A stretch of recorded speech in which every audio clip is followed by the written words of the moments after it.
بسم اللہ الرحمن الرحیم رب هب لی حکما والحقنی بالصالحین۔ اعوذ باللہ من الشیطان الرجیم، بسم اللہ الرحمن الرحیم۔ ہم نے لاسٹ ایپیسوڈ میں ہم نے کوشش کی تھی ایکسپوز کرنے کی فتنے کو، جو حضرت امام مہدی کے جو بہروپیے ہیں، جو ان کے بھیس میں جو کیمپین چلا رہے ہیں، جو یہ ثابت کرنے کی کوشش کر رہے ہیں کہ قاسم لاہوری جو ہے وہ مہدی ہیں اور ان کو اللہ کی طرف سے خواب آ رہے ہیں اور اللہ تعالیٰ اور رسول اللہ صلی اللہ علیہ وسلم خواب میں ان کی ٹریننگ کر رہے ہیں، نعوذ باللہ۔ اور وہ یہ بھی کہہ رہے ہیں کہ جو شخص، یعنی کہ پوری امت کے بارے میں وہ یہ کہہ رہے ہیں کہ اب پوری امت جو ان کا انکار کرے گی ان کے خواب کا، ان کا، اللہ تعالیٰ ان سے ناراض ہوں گے۔ یہ سارے کلپس ہم نے اپنی پچھلی ویڈیو میں لگائے تھے، لیکن انفارچونیٹلی وہ اس کی کمپلین کی گئی اور اس ویڈیو کو ہٹا دیا گیا یوٹیوب سے، اور ہمارے چینل پہ اسٹرائک بھی لگائی گئی اور ہمیں وارننگ بھی دی گئی۔ یہ ہم نے اس کو 3 ڈفرینٹ سیشن میں اس کو ہم نے کور کریں گے۔ ایک سیشن میں ہم ایکسپلین کریں گے پارشلی، ایک مختصر انداز میں۔ دوسرے سیشن میں ہم ڈسکشن موڈ میں ہم اس کو مزید ایکسپلین کریں گے۔ تیسرا ایک فائنل سیشن ہوگا جس میں ہم حضرت امام مہدی کو کمپلیٹلی کور کریں گے احادیث کی روشنی میں، A to Z جتنی بھی احادیث حضرت امام مہدی کو لے کے۔ پہلے صحیح احادیث سے ہم اس کا سٹانس کلیئر کریں گے، لوگوں کے جو غلط فہمیاں ہیں حضرت امام مہدی کو لے کے وہ ہم کلیئر کریں گے۔ اسی ایک سیشن میں پھر ہم جو ضعیف احادیث ہیں جو میچ کر رہی ہیں ان صحیح احادیث کے ساتھ، ان کو ہم جوڑیں گے، جو ان کو ایکسپلین کریں گی، مزید وضاحت کریں گے صحیح احادیث کی۔ جو ضعیف احادیث جو مل نہیں رہی ہیں، میچ نہیں کر رہی ہیں صحیح احادیث سے، لیکن بہرحال وہ احادیث موجود ہیں حضرت امام مہدی پر، ہم ان کو بھی ایکسپلین کریں گے اور ہم دیکھیں گے کہ اگر وہ ان کو اگر ہم بینیفٹ آف ڈاؤٹ دیں گے تو کس حد تک دیں گے، اور وہ کس حد تک ہمارے اس ساری تھیوری میں وہ میچ کر رہی ہیں۔ اگر نہیں کر رہی ہیں تو اس کو ہم پھر بھی ایکسپلین کریں گے کہ یہ ہم نہیں لیں گے کیونکہ یہ میچ نہیں کر رہی ہیں۔ وہ ایک کمپلیٹ ایپیسوڈ کریں گے حضرت امام مہدی کا، تاکہ اس سے ہوگا یہ کہ اس سے انشاءاللہ تعالیٰ جو بھی اس کو دیکھ لے گا، اسپیشلی ہمارے تینوں سیشنز کو، اس کے بعد اس کی جتنی بھی غلط فہمیاں حضرت امام مہدی کو لے کر وہ انشاءاللہ تعالیٰ ختم ہو جائیں گی، اور کوئی بھی شخص ان کو اس کے بعد دھوکہ نہیں دے سکے گا۔ یہ چور دروازے انشاءاللہ تعالیٰ ہم بند کریں گے اپنی ان 3 سیشنز میں۔ تو ہم اس سیشن میں ہم گریجولی ہم سٹارٹ کرتے ہیں، سیشن میں ہم سٹارٹ کرتے ہیں۔ میرے ساتھ ہیں روہیل بھائی سے ریکویسٹ کی ہے، وہ آئے ہیں ہمارے ساتھ اس ایفرٹ میں حصہ ڈالنے، جزاک اللہ خیر۔ ہم اس پہ سٹارٹ کرتے ہیں۔ ہماری صحیح مسلم کی حدیث ہے جس میں رسول اللہ صلی اللہ علیہ وسلم نے فرمایا، یہ بڑی امپورٹنٹ حدیث ہے، اس کو ہم نے سمجھنا ہے۔ اس میں رسول اللہ صلی اللہ علیہ وسلم نے فرما دیا کہ آخری زمانے میں دجال کذاب ہوں گے جو تمہارے پاس ایسی احادیث لائیں گے جو نہ تم نے سنی ہوں گی نہ تمہارے آباء نے سنی ہوں گی۔ تم ان سے دور رہنا، وہ تمہیں گمراہ نہ کر دیں اور تمہیں فتنے میں نہ ڈال دیں۔ اب یہ یہاں پر بات ہو رہی ہے حدیث کی۔ اب چونکہ بات منسوب کی جا رہی ہے رسول اللہ صلی اللہ علیہ وسلم سے، یہ جو جھوٹے مہدی ہونے کے دعوے دار ہیں یہ بات منسوب کر رہے ہیں رسول اللہ صلی اللہ علیہ وسلم سے، اور بات کرتے ہیں کہ رسول اللہ صلی اللہ علیہ وسلم کو جس نے خواب میں دیکھا اس نے انہی کو دیکھا۔ یہ تو ہمیں بھی پتہ ہے، میں اس کے ساتھ حدیث جوڑتا ہوں، صحیح بخاری کی ہے، جس میں رسول اللہ صلی اللہ علیہ وسلم نے فرمایا جس نے مجھے خواب میں دیکھا اس نے مجھے ہی دیکھا، کیونکہ شیطان میری صورت میں نہیں آ سکتا، اور جس نے قصداً میری طرف کوئی جھوٹی بات منسوب کی اس نے اپنا ٹھکانہ جہنم میں بنا لیا۔ اب اس میں آپ سمجھیے گا کہ رسول اللہ صلی اللہ علیہ وسلم ایک تو خواب کا ذکر کر رہے ہیں کہ جس نے مجھے دیکھا اس نے مجھے ہی دیکھا، ساتھ ہی وہ یہ بھی بیان کر رہے ہیں کہ مجھ پر قصداً جھوٹ جو باندھے گا، منسوب کرے گا، تو وہ اپنا ٹھکانہ جہنم میں بنا لے۔ یعنی کہ جو یہ کہہ دے کہ خواب میں رسول اللہ صلی اللہ علیہ وسلم آئے، جھوٹی بات کہہ دے، ان سے منسوب کر دے، تو وہ جہنم میں اپنا ٹھکانہ وہ بنا چکا ہے۔ اب اس کو ملائیں گے ہم صحیح مسلم کی حدیث کے ساتھ کہ قرب قیامت ایسے کذاب جھوٹے ہوں گے۔ اچھا، اس کو ہم نے سمجھنا ہے۔ لوگ یہ جو قاسم لاہوری کے جو کیمپین چلانے والے لوگ ہیں نا، اویس نصیر اور اس طرح کے لوگ، یہ وہ حدیث بتاتے ہیں کہ دجال سے پہلے 30 کذاب ہوں گے، وہ ہر کوئی نبوت کا دعویٰ کرے گا، وہ حدیث دوسری ہے، اس میں نبوت کا دعویٰ کرنے والوں کی بات ہو رہی ہے، اس لیے وہ جھٹلا دیتے ہیں کہ آپ کی بات، حالانکہ وہ اس حدیث کو اگنور کر دیتے ہیں. صحیح مسلم کی جو حدیث نمبر 16 ہے جی اس کو وہ اگنور کر دیتے ہیں. حالانکہ اس میں ان کی بات نہیں ہو رہی, یہ ڈفرینٹ کذابوں کی اس حدیث میں بات ہو رہی ہے. وہ کذاب وہ ہیں جس طرح مسلمہ کذاب تھا, جس طرح یہ مرزا قادیانی ہے جس نے, یہ نبوت کے دعوے دار ہیں, جنہوں نے نبوت کے دعوے کیے ہوئے ہیں, یہ اور ہیں. یہ 30 کذاب اور ہیں. یہاں جو بات ہو رہی ہے آخری زمانے میں ایسے کذاب ہوں گے جو تمہارے پاس ایسی حدیث لائیں گے, مطلب ایسی رسول اللہ صلی اللہ علیہ وسلم سے باتیں منسوب کر کے لائیں گے جو نہ تم نے سنی ہوں گی نہ تمہارے آبا نے سنی ہوں گی. اس کا مطلب ہے یہاں خواب سے ریلیٹڈ بات ہو رہی ہے. میں سارے انالیسز آپ کے آگے اس لیے رکھ رہا ہوں کیونکہ یہ اس وقت ہم اس دور میں اینڈ آف ٹائمز کے دور میں آ چکے ہیں. اب ہمارے لیے احادیث کو جو ہے چیک کرنا ود ریفرنس بہت آسان ہے. اتنا آسان کبھی بھی نہیں ہوا ہوگا جتنا آج کے دور میں فنگر ٹپس پہ حدیث آ گئی ہیں. ایپس ایسے آ گئے ہیں کہ صحیح حدیث, حسن حدیث, ضعیف حدیث, موضوع حدیث, سب کیٹیگریز بن چکی ہوئی ہیں اس کی, اور بڑا ایزی ہے. تو آج کے دور میں کوئی بندہ ایسی بات لے آئے حدیث کے طور پہ کہ کہے کہ یہ حدیث ہے, تو رسول اللہ صلی اللہ علیہ وسلم یہ بتا رہے ہیں کہ اسے دور رہنا ہے, وہ تمہیں گمراہ کر دے گا. اس کا مطلب ہے کہ وہ کتابوں سے حدیث نہیں لا رہا ہے, وہ کوئی ایسے سورس سے لا رہا ہے جس طرح خواب ہوتا ہے نا, خواب میں آئے رسول اللہ صلی اللہ علیہ وسلم بتا گئے تو وہ بھی حدیث ہی ہے. رسول اللہ صلی اللہ علیہ وسلم جو چیز بیان کر رہے ہیں وہ تو حدیث ہے. ایسے تو جو اس کو حدیث کا درجہ لے کے آپ, ہم لوگ ڈرتے بھی بہت زیادہ ہیں کہ یار اس شخص نے رسول اللہ صلی اللہ علیہ وسلم کو خواب میں دیکھا, میں کہہ دوں نہیں دیکھا تو نعوذ باللہ کہیں واقعی مجھ پر نہ اللہ تعالیٰ ناراض ہو جائیں. یہ بڑا خطرناک کام ہے کہ رسول اللہ صلی اللہ علیہ وسلم کی بات کو آپ نعوذ باللہ کسی کی خواب میں اور آپ مانیں نہ. اور لیکن اس کے ساتھ آپ چور دروازہ بھی کھول رہے ہیں. اب یہ دور ہے جھوٹے لوگوں کا, ٹھیک ہے. اب ہر گلی میں ایک بندہ اٹھ جائے کہہ دے جی کہ میں نے رسول اللہ صلی اللہ علیہ وسلم کو دیکھا ہے, میری بات مانو, وہ دوسرا کہے گا نہیں میری بات مانو. تو اس کی تو کوئی لمٹ ہی نہیں ہے. اس چور دروازے کو بند کون کرے گا؟ ہم اس دور میں جب جھوٹ کا جو ہے یہ دور ہے. اس کو اس حدیث میں بتایا جاتا ہے کہ رسول اللہ صلی اللہ علیہ وسلم نے فرمایا, میں آپ کو یہ 2 حدیث جوڑتا ہوں, سمجھنے والی ہے, دجال سے ریلیٹڈ. ہم دجال کے دور کے قریب ہیں. کیوں قریب ہیں؟ کیونکہ ہم حضرت امام مہدی کے دور کے قریب ہیں. کیوں حضرت امام مہدی کے دور کے قریب ہیں یہ ہم آگے چل کے ایکسپلین کریں گے مزید اگلے 2 جو سیشنز ہیں ان میں, کہ ہم بالکل قریب پہنچ چکے ہیں اور یہ حدیث کی روشنی میں الحمدللہ. دجال سے پہلے فتنوں سے جو محفوظ رہا وہ دجال کے فتنے سے بھی محفوظ رہے گا. یعنی کہ دجال سے پہلے ایسے فتنے ہیں. اب وہ کیسے فتنے ہیں یہ اب اگلی حدیث میں دیکھ لیں کہ رسول اللہ صلی اللہ علیہ وسلم نے فرمایا دجال سے پہلے دھوکے والے سال ہوں گے اور فاسق اور جھوٹے لوگ عام لوگوں کے امور پر بات کریں گے. یعنی کہ یہ دھوکے والے سال ہیں, جھوٹ کے سال ہیں. اس میں ہم لوگوں کو یہ فری ہینڈ نہیں دے سکتے ہیں کہ ہر گلی میں ایک بندہ قاسم لاہوری اٹھ جائے اور کہے جی کہ اب مجھے نعوذ باللہ خواب میں ٹریننگ ہو رہی ہے اللہ اور رسول کی طرف سے صلی اللہ علیہ وسلم, تو اب میری بات مانی جائے. جس طرح یہ قاسم لاہوری کہتا ہے کہ اب عمران خان بھی میری بات سنے گا سیریس ہو کے, اور یہ جو چیف آف آرمی اسٹاف ہے یہ بھی میری بات سیریس ہو کے سنیں گے. آگے مجھے پتہ ہے, مجھے خوابوں میں پتہ چل گیا غزوہ ہند آ رہا ہے, آگے World War 3 آ رہی ہے. بھئی اس کو کون سی نئی چیز پتہ چل گئی ہے؟ یہ تو احادیث میں مینشن, اس پہ تو ہمارے اصلاح چینل نے ڈیٹیل ایپیسوڈ بنائے ہوئے غزوہ ہند کے اوپر. آرمگیڈن جو وار ہے جو عراق میں ہونی ہے, اماک اور دابق شہر میں ہونی ہے, ڈیٹیل میں ہم اس پہ ایپیسوڈ کر چکے ہوئے ہیں. سونے کا خزانہ نکلے گا, اس پر وار ہوگی. World War 3 ہے وہ, اس میں ایسی لاشیں بکھریں گی, بچھی ہوں گی کہ پرندے اڑتے ہوئے لاشوں کے اوپر گریں گے, ان کو کہیں بیٹھنے کی جگہ بھی نہیں ملے گی. ایسے میسو لیول پر وارز آگے آنے والی ہیں. یہ سب احادیث میں مینشن ہے. ہمیں ضرورت ہی نہیں ہے لوگ کہ ہمیں لوگ خواب دیکھ کے بتائیں کہ آگے کیا ہونا ہے. ہمیں احادیث نے کمپلیٹ رہنمائی فرما دی ہوئی ہے. جس طرح یہ حدیث ہم نے یہ بیان کیا کہ فاسق اور جھوٹے لوگ عام لوگوں کے امور پر بات کریں گے. اس پہ کچھ روشنی ڈالیے آپ پلیز. میں اپنے سامنے ایک حدیث مسند احمد کی کھول کے بیٹھا ہوں اسی حوالے سے, اور جس طریقے سے بات ہم کر رہے ہیں نا کہ اتنی الارمنگ سچویشن بن چکی ہے.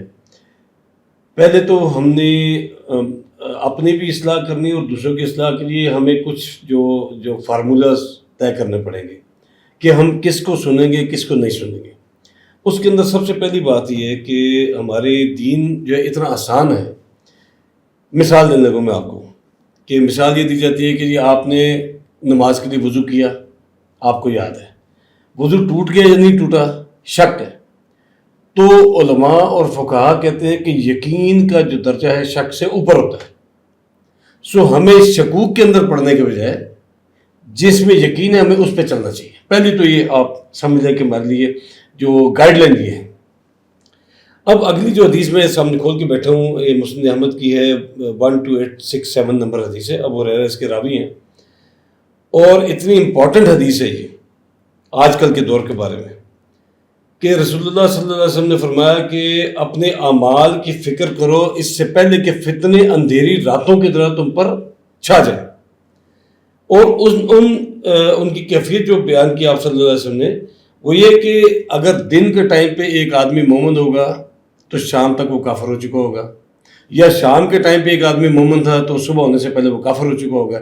یعنی اتنے فتنے. اور آج کل آپ دیکھیں کہ یہ ہمارے انٹرنیٹ اور ہماری جو موبائلوں کے اندر کس قسم کے فتنے جو ہیں وہ اویلیبل ہیں کہ مجھے اس حدیث اگر شاید 10-20 سال پہلے ہم نے سنی ہوتی حدیث تو شاید ہمیں شک تھا کہ ایسا کیسے ہو سکتا ہے کہ ایک آدمی مومن ہے اور شام تک کافر ہو جائے. لیکن آج کے اس دور میں اس کے اوپر مجھے کوئی شک ہی نہیں رہا اس حدیث کے اوپر کہ فتنے اتنے تیزی سے پھیل رہے ہیں. اور انہی فتنوں کے اندر اس قسم کی باتیں آتی ہیں کہ میں تھوڑا سا ٹائم اس لیے لے رہا ہوں کہ جو اپنے ایکسپیرینس میں باتیں آئی نا کہ پہلے کسی نے کہہ دیا کہ آپ صلی اللہ علیہ وسلم نے ایسا فرمایا.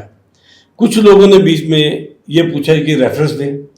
اب سچویشن یہ بن چکی ہے کہ کوئی اسٹیٹمنٹ ہوتی ہے نیچے اس کے باقاعدہ کتاب کا نام اور حدیث نمبر بھی لکھا ہوتا ہے تو دیکھنے والے کو یوں پتہ چلتا ہے کہ یہ حدیث صحیح ہے کیونکہ نیچے ریفرنس لکھا ہوا ہے. لیکن اس ریفرنس کو ہم چیک کرنے کی زحمت نہیں کرتے اور ہم اس کو آگے پھیلانا شروع کر دیتے ہیں. یہ کتنا بڑا فتنہ ہے. کئی دفعہ ایسا ہوا کہ میں نے ریفرنسز چیک کیے، پتہ چلا کہ اس نمبر اور اس کتاب کے اندر اس نمبر کی حدیث کچھ ہو رہی ہے لیکن آگے جو ہے وہ لیکن وہ تو ریفرنس آپ نے چیک کر لی ہے. جی چیک کرنا بہت آسان ہے. ایسے ہی یہ آج سے 50 سال پہلے چیک نہیں کر سکتے، سورسز نہیں تھے. اب تو چیک کر سکتے ہیں لیکن اس کو کیسے چیک کریں گے جو خواب بیان کر کے حدیث سے منسوخ کر رہا ہے؟ وہ تو چیک ہو ہی نہیں سکتی نا. میں نے اس لیے کہا کہ جو بندہ آپ کو شک میں ڈال رہا ہے نا، ایک اس طرح حدیث ہو رہا ہے کہ دع ما یریبک الی ما لا یریبک، کہ اس چیز کو جو کہ تمہیں شک میں ڈال دے اس کے مقابلے میں چھوڑ دو جو تمہیں شک میں نہ ڈالے. اور دیکھیں جو خواب ہوتا ہے نا، خواب کسی بھی امتی کا خواب پوری امت کے لیے حجت بن ہی نہیں سکتا. درست بات. وہ اس میں جو قاسم لاہوری صاحب ہیں وہ کہہ رہے ہیں جی کہ نور الدین زنگی کی مثال دیتے ہیں. نور الدین زنگی صاحب کو جو آیا تھا خواب ان کی ذات کے لیے ان کے میسج تھا کہ انہوں نے وہ کام کرنا ہے. ایسا ہی ٹھیک ہے. انہوں نے اس کو یہ نہیں کہا کہ انہوں نے اس کو پبلک کر دیا ہو کہ مجھے خواب آ گیا، حالانکہ وہاں پر بھی بڑی حکمت سے گئے ہیں، وہاں پر بھی بڑی حکمت سے بلایا گیا. جو 2 لوگ مسنگ تھے بعد میں ان کو پکڑا گیا. یہ چیز ہمیں پتہ چلتی کہ ان کے لیے ذات کے لیے وہ میسج تھا. آج بھی رسول اللہ صلی اللہ علیہ وسلم اگر کسی کی خواب میں آئیں گے تو اس کو جو میسج دیں گے اس کی ذات کی حد تک محدود ہوگا. وہ امت کے لیے حجت نہیں ہو سکتا. امت کے لیے حجت کیا ہے؟ اطیعوا اللہ و اطیعوا الرسول. رسول اللہ صلی اللہ علیہ وسلم نے فرما دیا میں تمہیں 2 چیزیں چھوڑے جا رہا ہوں. موطا امام مالک کی حدیث ہے، اس میں حضرت مالک بن انس رضی اللہ عنہ سے مرسلن یہ روایت ہے. وہ فرما رہے ہیں کہ رسول اللہ صلی اللہ علیہ وسلم نے فرمایا کہ میں تمہیں 2 چیزیں چھوڑے جا رہا ہوں، بس جب تک تم ان دونوں پر عمل کرتے رہو گے تو تم کبھی گمراہ نہیں ہوگے. اللہ کی کتاب اور اس کے رسول صلی اللہ علیہ وسلم کی سنت. یعنی کہ ہمارے لیے معیار کیا ہو گیا؟ اطیعوا اللہ و اطیعوا الرسول. اور یہ ہمارے لیے دروازے جو ہے نا چور دروازے رسول اللہ صلی اللہ علیہ وسلم نے بند کر دی. ان کے اس میں اب دین میں نہ ایڈیشن ہو سکتی ہے، نہ اس میں سے سبسٹریکشن ہو سکتی ہے، نہ اس میں سے کوئی چیز نکالی جا سکتی ہے، نہ ایڈ کی جا سکتی ہے. اس کو مکمل کر گئے رسول اللہ صلی اللہ علیہ وسلم. اور اس میں ایک اور حدیث ہے جس میں رسول اللہ صلی اللہ علیہ وسلم نے فرما دیا کہ ان قریب تم بہت سے اختلافات دیکھو گے. یہ مفہوم ہے اس حدیث کا. تو تم میری سنت اور خلفۂ راشدین جو ہدایت یافتہ ہے کے طریقہ کار کو لازم پکڑنا، تم مجھ سے چمٹ جانا اور داڑھوں سے مضبوطی سے پکڑ لینا اور دین میں نکالی گئی نئی باتوں سے بچتے رہنا، اس لیے کہ ہر نئی بات بدعت ہے اور ہر بدعت گمراہی ہے. اس میں رسول اللہ صلی اللہ علیہ وسلم نے بتا دیا داڑھوں سے مضبوطی سے تھام لینا. آپ ایک ٹیکنیکل بات دیکھیں اس میں کہ داڑھوں کے ساتھ ہی آپ کے جو جبڑے کا ہنج ہے نا، جو پیوٹ پوائنٹ ہے، کہیں بھی پیوٹ پوائنٹ کے نزدیک آپ اگر اپلائی کرتے ہیں تو وہاں فورس میکسیمم ہوتی ہے. ٹھیک ہے نا. جتنا پیوٹ پوائنٹ سے آپ دور جائیں گے فورس منیمائز ہوتی جائے گی. اب اگر آپ پریکٹیکل دیکھیں کہ آپ اگلے دانتوں سے کوئی چیز پکڑیں اور داڑھوں میں کوئی چیز پکڑ لیں تو پکڑ جو ہے آپ کی داڑھوں میں زیادہ ہوگی. اور پھر یہاں پر لفظ استعمال ہوئے بن نواجذ. داڑھوں کی بھی قسمیں ہیں نا. اگلی داڑھیں جو ہے جب ہم آپ دیکھتے ہیں جبڑے کے تو اگلی جو داڑھیں ہوتی ہیں نکیلی والی وہ ہوتی ہیں گرائنڈرز. ان کو کہتے ہیں طواحن گرائنڈرز. پچھلی جو داڑھیں ہیں نا جو ہنج کے بالکل قریب ہیں ان کو کہتے ہیں نواجذ. ان داڑھوں کے ساتھ پکڑنے کا حکم ہے تاکہ آپ اتنی مضبوطی سے پکڑ لیں کہ کوئی آپ سے اس کو چھین نہ سکے، چھڑا نہ سکے. سبحان اللہ. اور اس میں آپ دیکھیں کہ اس میں خلفۂ راشدین جو وہ پہلے 30 سال کی جو خلافت ہے اس کو کوٹ کیا گیا. رسول اللہ صلی اللہ علیہ وسلم نے فرمایا کہ میرے بعد یہ 30 سال خلافت ہوگی جو ایسی خلافت جو نبوت کے منہج پر قائم رہے گی. یہ 30 سال کا عرصہ اس میں پتہ چلا حضرت ابوبکر صدیق, حضرت عمر رضی اللہ عنہ, حضرت عثمان رضی اللہ عنہ, حضرت علی رضی اللہ عنہ اور حضرت حسن رضی اللہ عنہ. حضرت حسن رضی اللہ عنہ کی 6 مہینے کی جو خلافت ہے وہ ملا کر 30 سال پورے ہوتے ہیں, ادروائز 30 سال پورے نہیں ہوتے. رسول اللہ صلی اللہ علیہ وسلم ربیع الاول میں تشریف لے گئے اور حضرت حسن رضی اللہ عنہ بھی ربیع الاول میں ہی انہوں نے اپنی سیکریفائس کی اپنی خلافت, جو انہوں نے امت کو جو انتشار تھا, جو لڑائی تھی صلح کرنے کے لیے, وہ بھی صحیح بخاری کی حدیث ہے جس میں رسول اللہ صلی اللہ علیہ وسلم نے فرمایا یہ میرا بیٹا سید ہے. حضرت حسن رضی اللہ عنہ کو گود میں اٹھا کے, صحیح بخاری کی اتنی خوبصورت حدیث ہے, یہ صلح کروائے گا, یعنی کہ ان کے بارے میں کہا کہ مسلمانوں کے گروہ میں آپس میں صلح کروائے گا. تو یہ اتنا بڑا اعزاز حضرت حسن رضی اللہ عنہ, انہوں نے سیکریفائس کی اپنی خلافت, اور اللہ رسول اللہ صلی اللہ علیہ وسلم کو سردار فرمایا, جو جنت کے بھی سردار ہیں اور دنیا میں بھی حضرت علی نے کہ سردار ہیں, انہی کی نسل میں حضرت امام مہدی آئیں گے. وہ اس پہ ہم ان شاء اللہ تعالیٰ آگے چل کے اس پہ بات کریں گے. اچھا یہ چیز آپ سمجھ لیں. اچھا ایک اور حدیث یہاں ملا دیں کہ سب سے, جس میں فرمایا گیا ہے کہ صحابی فرما رہے ہیں سب سے اچھا کلام اللہ کی کتاب ہے, صحیح بخاری کی حدیث ہے, اور سب سے اچھا طریقہ محمد صلی اللہ علیہ وسلم کا طریقہ ہے. ہمارے لیے معیار ہو گیا اطیع اللہ و اطیع الرسول. قرآن کی بھی آیت ہے نا سورہ النساء کی, کہ اللہ کی اطاعت کرو اور رسول اللہ صلی اللہ علیہ وسلم کی اطاعت کرو. یا ایھا الذین آمنوا اطیعوا اللہ و اطیعوا الرسول و اولی الامر منکم. اور اس کے آگے پتہ ہے, اللہ کو تو پتہ ہے, اللہ خالق ہے, کہ اولی الامر کی اطاعت میں اختلاف آئے گا. اسی کی کنٹینیوشن فرما دیا فَإِن تَنَازَعْتُمْ فِي شَيْءٍ, اگر تم کسی چیز میں تنازع کر بیٹھو, اختلاف پاؤ, فَرُدُّوهُ إِلَى اللَّهِ وَرَسُولِهِ, تو اس کو اللہ اور اس کے رسول کی طرف, مطلب ہمارے پاس کہیں سے بھی ہم ٹرن کھائیں گے تو ہم نے آنا اللہ اور رسول کی. ایونچولی جو ہمارا جو معیار ہے نا وہ اطیع اللہ و اطیع الرسول, قرآن اور صحیح حدیث. اور بلکہ سورہ محمد کی وہ آیت بھی میں کوٹ کرنا زیادہ مناسب سمجھوں کہ یا ایھا الذین آمنوا اطیعوا اللہ و اطیعوا الرسول ولا تبطلوا اعمالکم, یعنی اللہ اور اس کے رسول کی اطاعت کرو اور اپنے اعمال کو باطل ہونے سے بچاؤ. سبحان اللہ. یہ کتنی سورہ محمد کی آیت ہے, کتنی ایک آپ کو کی ٹو سکسیس بتا دی ہے کہ اگر اطیع اللہ و اطیع رسول کو آپ چھوڑ دیں گے تو آپ کے اعمال برباد ہو جائیں گے. اس کے علاوہ جو بھی عمل کرو گے وہ پھر برباد ہے, برباد ہو جائیں گے, کیونکہ اگر وہ اکارڈنگ ٹو قرآن اور سننا نہیں ہے تو وہ عمل برباد ہے. تو یہ چیز ہمارے لیے معیار ہمارے رسول اللہ صلی اللہ علیہ وسلم فرما گئے. اب ہمارے لیے ہمارا اس پہ یقین ہونا چاہیے مکمل. یقین ہوتا ہے 100%, 99.9 از ناٹ یقین. یقین ان حضرت 100%. جب آپ یقین ہوگا اللہ پر اور رسول اللہ صلی اللہ علیہ وسلم کے فرمان پر, یعنی کہ قرآن اور صحیح حدیث کے اوپر, تبھی آپ کی رہنمائی آپ کو ملے گی. اینڈ آف ٹائمز کا جو دور ابھی چل رہا ہے نا, یہ ہم دور فتن جس میں ہیں, ہمارے لیے رہنمائی رسول اللہ صلی اللہ علیہ وسلم فرما چکے ہوئے ہیں ایک ایک سٹیپ کے اوپر کیا کیا ہونا ہے آگے. یہ ہوگا تو تم نے ایسا کر لینا, یہ ہوگا ایسے مت کرنا, ایسے کر لینا, ایسے کر لینا.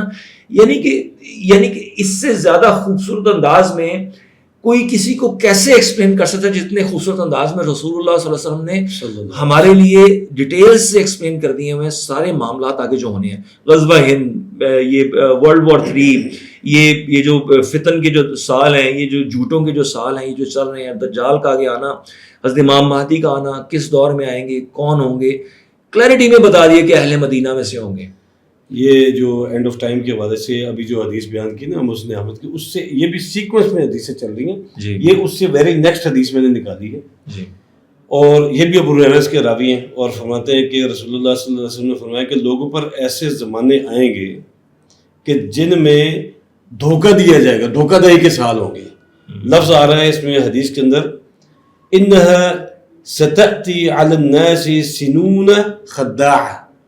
سنون سن کی جمع ہے جو ہم اردو میں استعمال کرتے ہیں, خداع خدا کی اس سے ڈیریویشن ہے کہ سال ایسے ہوں گے جس میں دھوکے دھوکے ہوں گے. اب اس کی آگے جو ہے وہ آپ خود آج کے دور کو ذرا سامنے رکھتے ہوئے دیکھیے کہ اس میں فرمایا کہ ان میں جھوٹے کو سچا اور سچے کو جھوٹا سمجھا جائے گا, اور خائن کو امانت دار اور امانت دار کو خائن قرار دے دیا جائے گا. اور گھٹیا قسم کے لوگ, یعنی لفظ آ رہا ہے فاسق, فاسق لوگ جو ہیں وہ عوام الناس کے امور پر بولیں گے, فتوے دیں گے, بحث مباحثے کریں گے. اور کسی نے ایک لفظ آپ سے استعمال کیا الرویبضہ, تو کسی نے پوچھا کہ رویبضہ سے کیا مراد ہے, تو آپ صلی اللہ علیہ وسلم نے فرمایا کہ اس سے مراد وہ بیوقوف لوگ ہیں جو عوام کے, عام لوگوں کے امور کے بارے میں باتیں کریں گے اور فیصلے کریں گے. آپ آج دیکھیے ہم ہمارے سامنے کی بات ہے کہ جو فنکار ہیں جو ٹی وی پہ عام دنوں میں کیا کچھ نہیں کر رہے ہوتے، وہ روزے میں آ کے ہمیں شریعت سکھا رہے ہوتے. یہ ایک مثال میں نے آپ کو دی. اور یہ قاسم لاہوری کو دیکھ لیں آپ، اب ان کی کیا ایک دم اٹھ کے آ کے بتا رہے ہیں کہ اب یہی فیصلے فرمائیں گے آگے، اب حکومت کے فیصلے بھی یہی کریں گے، امت کے فیصلے بھی یہی کریں گے. تو یہ کلیئرٹی میں یہ چیزیں ہمیں سمجھ نہیں. اور یہ اچھا کالے جھنڈوں کے بارے میں یہ بات کرتے ہیں. جی. میں انہوں نے انہی کے جو اویس جو نصیر صاحب ہیں، انہوں نے ایک نئی ایک چیز نکالی ہے، وہ یہ ہے، کہتے ہیں کہ یہ جو کالے جھنڈے ہیں یہ جیٹس ہیں، کالے جیٹس ہیں. حالانکہ احادیث میں رسول اللہ صلی اللہ علیہ وسلم کے جھنڈے کے بارے میں بھی بات ہوئی کہ رسول اللہ صلی اللہ علیہ وسلم کا جھنڈا کالا تھا. وہاں پر بھی جو عربک میں جو ورڈ یوز ہوا روایت السود، ٹھیک ہے، وہ کالا جھنڈا کی بات ہوئی. اور یہاں پر بھی احادیث میں جہاں ذکر ہے نا، حالانکہ یہ کالے جھنڈے والی احادیث ضعیف ہیں، لیکن پھر بھی اگر آپ ان کو بینیفٹ آف ڈاؤٹ بھی دیں، معاملات کے ساتھ ملائیں، کیونکہ میں ملاتا ہوں آگے کیوں مل رہی ہیں میں اس میں بعد میں آتا ہوں. پہلے تو یہ سمجھ لیں کہ یہاں پر بھی جو عربک میں جو ورڈ یوز ہوا ہے سیم ورڈ یوز ہوا ہے جو رسول اللہ صلی اللہ علیہ وسلم کے جھنڈے کے لیے یوز ہوا تھا. اس کا مطلب ہے کہ جھنڈا ہی ہے، یہ کوئی تشبیہن بات نہیں ہے، کسی اور چیز کے بارے میں بات نہیں ہو رہی، جھنڈے ہی کی بات ہو رہی ہے. اور یہ جھنڈے ہیں جو خراسان سے نکلیں گے. یہ لوگوں کو دھوکہ دے رہے ہیں کہ مشرق سے آئیں گے حضرت امام مہدی. ایسی کوئی حدیث نہیں ہے جو یہ کہے کہ امام مہدی مشرق سے آئیں گے. یہ حدیث ضرور ہے کہ وہ بھی ضعیف ہے کہ مشرق سے مدد آئے گی، ان کی مشرق سے لوگ ان کی حکومت کے لیے راہ ہموار کریں گے. جو لوگ مشرق سے آئیں گے، جس طرح 3 شہزادے لڑیں گے والی حدیث ملتی ہے، اور اس میں آتا ہے جی کہ کالے جھنڈے آئیں گے اور پھر انہی میں ہی حضرت امام مہدی ہوں گے، ان کے ہاتھ میں بیعت کی جائے گی. تو وہ تو حدیث بڑی کلیئر ہے نا امام مہدی والی کہ وہ مدینے کی رہنے والے ہوں گے. جی وہ ہم اس پہ آتے ہیں. پہلے تو یہ سمجھیے گا کہ یہ کالے جھنڈے کون سے ہیں. کالے جھنڈے ہمیں دوسری حدیث میں ملتا ہے کہ یہ خراسان سے ہیں، ٹھیک ہے، خراسان سے آئیں گے. اور یہ کالے جھنڈے خراسان آپ کو پتا ہے کہ more than 90% از ان افغانستان. اور جو تھوڑا سا کچھ پرسنٹ 1 2 3 4% جتنا بھی پاکستان میں آتا ہے نا بارڈر پہ، کے پی والی سائڈ پہ اور قبائلی علاقوں والی سائڈ پہ ہے، پنجاب میں نہیں ہے، اسپیشلی لاہور پہ تو کسی ضرورت بھی نہیں ہے. خراسان یہ یا تو ایران میں لگتا ہے تھوڑا سا حصہ، اور بالکل تھوڑا سا حصہ پاکستان میں کے پی والی سائڈ پہ، قبائلی علاقوں والی سائڈ پہ، فاٹا کی سائڈ، بالکل اس سائڈ پہ یہ لگے گا. اصل جو اس کا گڑھ ہے وہ افغانستان ہے. اور لشکر بھی اسی کو کوٹ کیا گیا، کالے جھنڈے بھی وہیں سے نکلیں گے. اور ہمیں پتا ہے کہ القاعدہ کے جو جھنڈے ہیں وہ کالے ہیں. القاعدہ کا ہی ایک سب گروپ ہے جو کہ عدن ابین کے نام سے، اسلامک آرمی کے نام سے، جو یمن میں اس وقت موجود ہے. اور اس کے بارے میں صحیح حدیث موجود ہے کہ عدن ابین سے 12,000 لوگوں کا لشکر آئے گا جو کہ دین کی مدد اللہ تعالیٰ جن سے لیں گے. وہ کلیئرٹی میں ملتا ہے. اور ان کے جھنڈے بھی کالے ہیں. عدن ابین کا جو لشکر ہے، جس لشکر کی بات ہو رہی ہے، وہ القاعدہ سے ریلیٹڈ ہے، خراسان سے ہی ریلیٹڈ ہے. کالے جھنڈے ہیں ان کے، یمن پہنچ چکے ہوئے ہیں اور جہاد کا حصہ ہیں. اور انہوں نے ہی آگے جب یہ اختلافات ہونے 3 شہزادوں کے خلیفہ کی موت کے بعد، تو اس وقت انہوں نے بارڈر بھی ساتھ یمن کا ہی لگتا ہے. آپ کو پتا ہے افغانستان کا بارڈر تو نہیں لگتا، پاکستان کا بارڈر تو سعودی عرب کے ساتھ نہیں لگتا. اگر ہمیں جانا ہے تو ہمیں یا تو سمندر کے راستے سے جانا پڑے گا یا ہوائی راستے سے جانا پڑے گا. اور ہوائی راستے سے آپ کو پتا ہے کہ آپ 1 یا 2 پلین، وہ بھی پیسنجر پلین جا سکتے ہیں. جو یلغار جو لشکر جس کی بات ہو رہی ہے وہ تو ایئر فورس آنے نہیں دے گی، وہ تو حدود ہوتی ہیں، وہ تو بغیر اجازت کے آ ہی نہیں سکتے. آپ ایئر ڈیفنس جو ہے وہ ایئر فورس، یہ اسی صورت میں پاسبل ہے کہ جب آپ گراؤنڈ سے آئیں گے، جب آپ بائی روڈ آئیں گے، ٹھیک ہے. اور بارڈر بھی یمن کا لگتا ہے. اور ہمیں اس حدیث میں ملتا ہے کہ شام سے بھی لشکر نے آنا، وہ بھی بائی روڈ آنا ہے. اور انہوں نے امام مہدی کو ڈھونڈنے آنا ہے مدینہ میں. اور اہل مدینہ ہے، مدینہ سے نکلیں گے، مکہ میں پناہ لیں گے. وہ ہم اگلے ایپیسوڈ میں اس کو ڈیٹیل سے کور کریں گے. لیکن یہاں جو میں بات کالے جھنڈوں سے سمجھانا چاہ رہا ہوں، یہ پاکستان کے کالے جیٹس نہیں ہیں، یہ پاکستان کے لوگ نہیں ہیں، یہ افغانستان کے لوگ ہیں. کالے جھنڈے والے یمن میں پہنچ چکے ہیں، ٹھیک ہے. اور یہاں پہ جو ورڈ یوز ہوا ہے وہ وہی ورڈ یوز ہوا ہے جو رسول اللہ صلی اللہ علیہ وسلم کے کالے جھنڈوں کے بارے میں یوز ہوا تھا. اس لیے اس غلط فہمی کو دور کرنا بہت ضروری. لوگوں کو نا آئیڈیا نہیں ہوتا، لوگوں کو پتہ نہیں ہوتا حدیث کا. اس طرح کے لوگ آ کر نا لوگوں کو بہکاتے ہیں. اپنی منطق انہوں نے دینی ہوتی ہے، ادھر ادھر کی بات لگا کر اپنی ساتھ بات ایڈ کر دیتے ہیں. لوگ سننے والے بیچارے وہ اس کو نہیں چیک کر پاتے. یا فرض ہے ان لوگوں کا، ہم جیسے اسٹوڈنٹس کا، ایٹ لیسٹ کیونکہ اگر بڑے علماء اسکالرز اگر اس پہ کام نہیں کریں تو ہم جو چھوٹے اسٹوڈنٹس اس فیلڈ میں ہم کام کریں اینڈ آف ٹائمس کے ٹاپک کے اوپر ہم کام کریں, ایٹ لیسٹ ہمیں تو کچھ نہ کچھ آواز اٹھانی چاہیے. دیکھیں بارش کا ایک قطرہ ہی صحیح, ایک پہلا قطرہ صحیح یا جو بھی قطرہ ایک قطرہ ہی صحیح, ایٹ لیسٹ ہم نے اپنا کام کرنا ہے, ایٹ لیسٹ ہم نے اپنی ایفرٹ ڈالنی ہے, کیونکہ ایفرٹ اللہ کے لیے کی جاتی ہے. ایفرٹ دنیا کے لیے اگر آپ کر رہے ہیں تو اس ایفرٹ کا کوئی فائدہ نہیں ہے. ایفرٹ وہی ہوتی ہے جو اللہ کے لیے کی جاتی ہے, اور ریٹنگ بھی اللہ ہی طے کریں گے, اور قدردان بھی اللہ ہی ہیں. جو بھی آپ کو اگر آپ اللہ کے لیے ایفرٹ کریں تو اس کا آپ کو جو اجر ملنا ہے, جو پھل ملنا ہے, جو صلہ ملنا ہے, وہ آخرت پہ ہی آپ اس کو رکھیں گے تبھی فائدہ ہے, ادروائز دنیا تو ختم ہو جانے والی چیز ہے. بالکل صحیح فرما رہے ہیں آپ. بس وہ جس ابھی شروع میں ہم نے بات کی تھی نا کہ ایک کامن سینس کی بات یہ ہے کہ دجال جو ہے وہ تو بالکل ایک آخری اسٹیج ہے نا, جس کی توبہ کے دروازے بند ہیں. اصلاح کا جو موقع ہے وہ اب ہے, اور وہ بھی سمجھے کہ بالکل تھوڑا سا. اور دجال کے پہلے فتنوں کو جو سمجھ گیا محفوظ رہا تو دجال سے بھی بچ جائے گا. اس کا مطلب ہے کہ پہلے فتنے ریکگنائز کرنے بہت ضروری ہے, سمجھنا بڑا. اس طرح کے جھوٹے جو کذاب ہیں جو آ کر یہ حجت بنا دیں کہ اب میرے خواب ہے, اب پوری امت کے لیے حجت ہے, اب جو نہیں مانے گا وہ اللہ سے ناراض ہوں گے. بہت ہی خطرناک باتیں ہیں یہ, ہمیں اس سے بچنا چاہیے. جو باتیں کرتے ہیں جی کہ اللہ تعالیٰ نے ایک قاسم لے لیا دوسرا قاسم دے دیا, اتنی خطرناک باتیں ہیں یہ. آئی ڈونٹ نو کہ کس منہ سے یہ باتیں کر جاتے ہیں. ان کے اتنا دماغ میں اتنا آئی ڈونٹ نو کہ ان کے آئی کیو لیول کم ہے, یا ان کا وزڈم ان کا نہیں ہے ان کے اندر, یا عقل کم ہے, یا یہ جان بوجھ کر ایسی باتیں کر رہے ہیں. اٹس ویری رانگ, بہت ہی غلط روش ہے, اور ہمیں اس فتنے کو ریکگنائز بھی کرنا ہے, اس کو ایکسپوز بھی کرنا ہے, اور اس سے بچنا بھی ہے. تو ہمیں اجازت دیں, ہم انشاءاللہ اگلے 2 ایپیسوڈ میں ہم اس کو مزید ایکسپلین کریں گے گریجولی, تاکہ ان تینوں ویڈیوز کو جب آپ دیکھ لیں گے تو آپ کے لیے سمجھنا بہت آسان ہو جائے گا صحیح کیا اور غلط کیا ہے. جزاک اللہ خیر. السلام علیکم ورحمۃ اللہ وبرکاتہ.